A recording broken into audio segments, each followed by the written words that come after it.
حال و مقام یعنی صوفی یا مسافر کی جو تصوف کی یا اسپریچولیٹی کی جو منزل ہے. دل زندہ و بیدار، اس سے مراد ہے کہ دل کا عشق الہی میں جاگنا، اللہ تعالیٰ کے عشق میں سرشار ہونا، بتدریج، رفتہ رفتہ.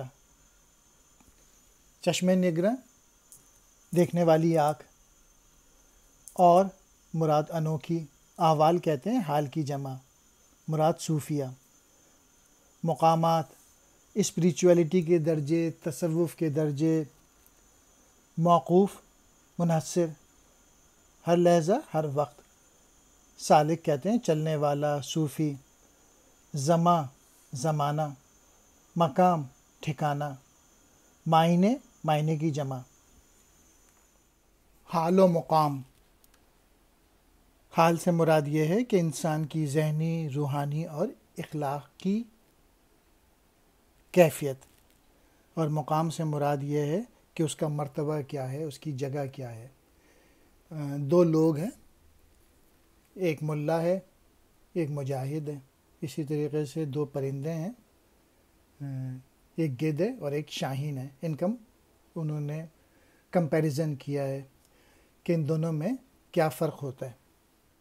علامہ اقبال نے اس نظم میں بتایا ہے کہ دو لوگ ہیں، اگر کوئی روحانیت چاہ رہا ہے کہ وہ محبت میں رہے، اللہ کی محبت میں رہے، اسپریچولیٹی میں رہے، سب سے محبت سے پیش آئے، آہستہ آہستہ وہ مقام حاصل ہوگا.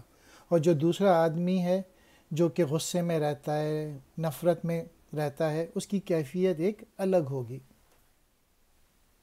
دل زندہ و بیدار اگر ہو تو بتدریج بندے کو عطا کرتے ہیں چشم نگراں، اور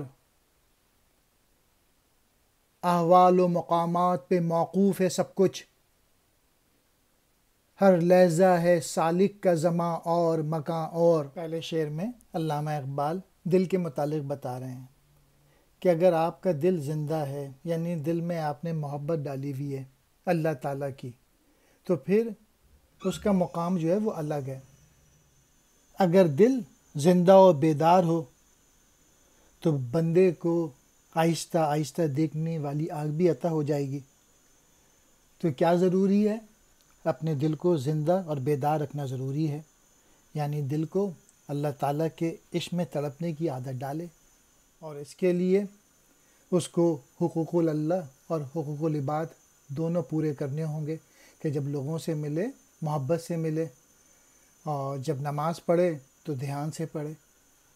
دوسرے شعر میں فرد کی کیفیت اور مرتبہ بتایا گیا ہے کہ جو سالک ہے، جو مسافر ہے، جو صوفی ہے، علامہ اقبال کہتے ہیں جو شخص ہر وقت محبوب حقیقی کی تلاش میں سرگرم رہتا ہے، اس کے لیے زمان و مکان کی کیفیت اس کے احوال و مقام کے مطابق بدلتی رہتی ہے.